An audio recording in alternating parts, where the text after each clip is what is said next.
السلام علیکم تو علی صلوات اللہ علیہ مدد۔ آپ سن رہے ہیں تعلیمات اسلامی آفیشیل یوٹیوب چینل پر واقعات سرزمین کربلا کا 7واں ایپیسوڈ۔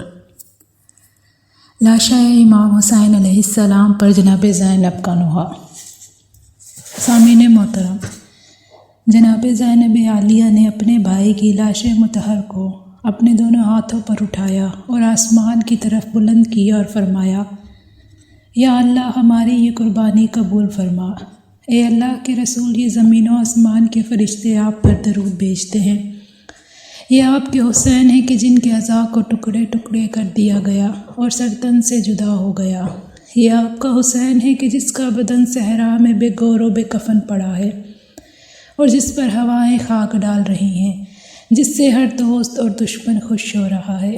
اس کے بعد اپنی والدہ ماجدہ کو مخاطب کر کے فرمایا، اے اماں، اے دختر خیر البشر، صحرائے کربلا پر ایک نظر ڈالیے اور اپنے لگتے جگر کو دیکھیے کہ ان کا سر دشمنوں کے نیزوں پر اور ان کا بدن مبارکہ کو خون میں گلتا ہے۔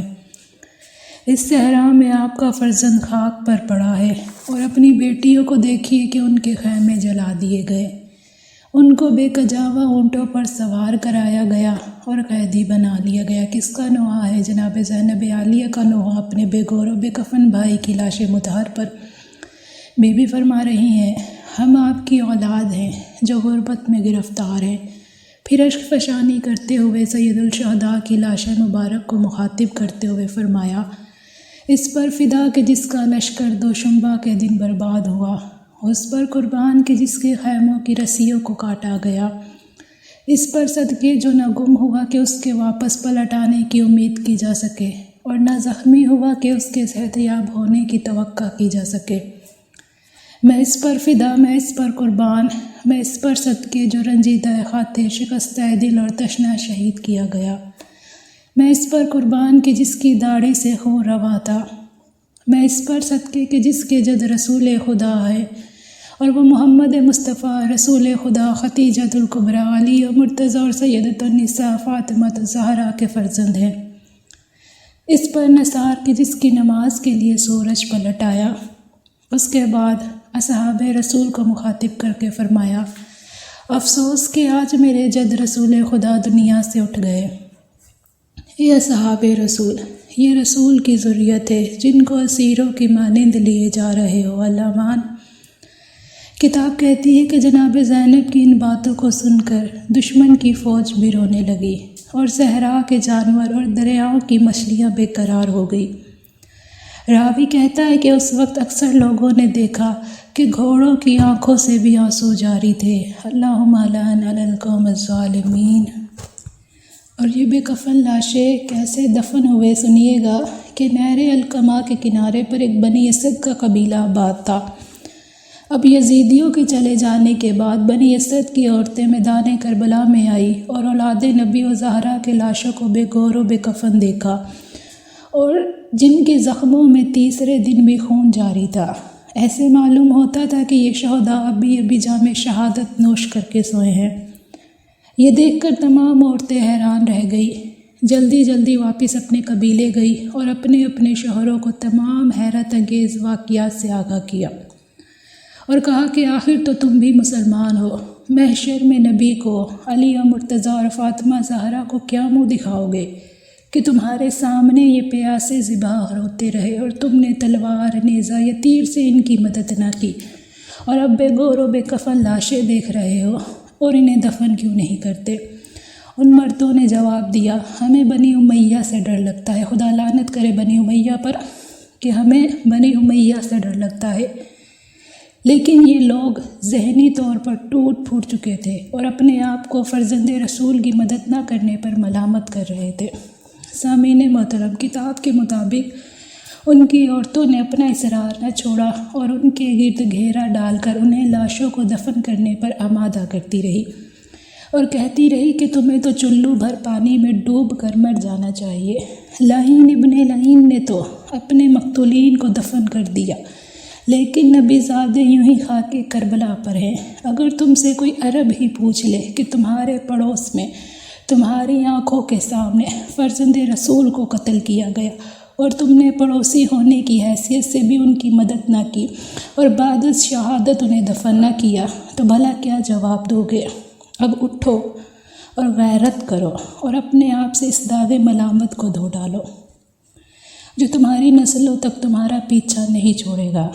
عورتوں کی ملامت سے ان کی غیرت بیدار ہو گئی اور وہ اٹھے اور میدان کربلا میں آئے۔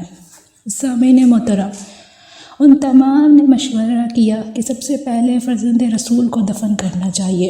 جب میدان کربلا میں وہ پھرنے لگے تو انہیں معلوم ہوا کہ کسی بھی لاش کا سر مبارک ساتھ نہیں، اس لیے کہ ہم کیسے پہچانیں گے؟ اب وہ انہی سوچوں میں تھے کہ کوفے کی طرف سے ایک شہسوار آتا ہوا دکھائی دیا۔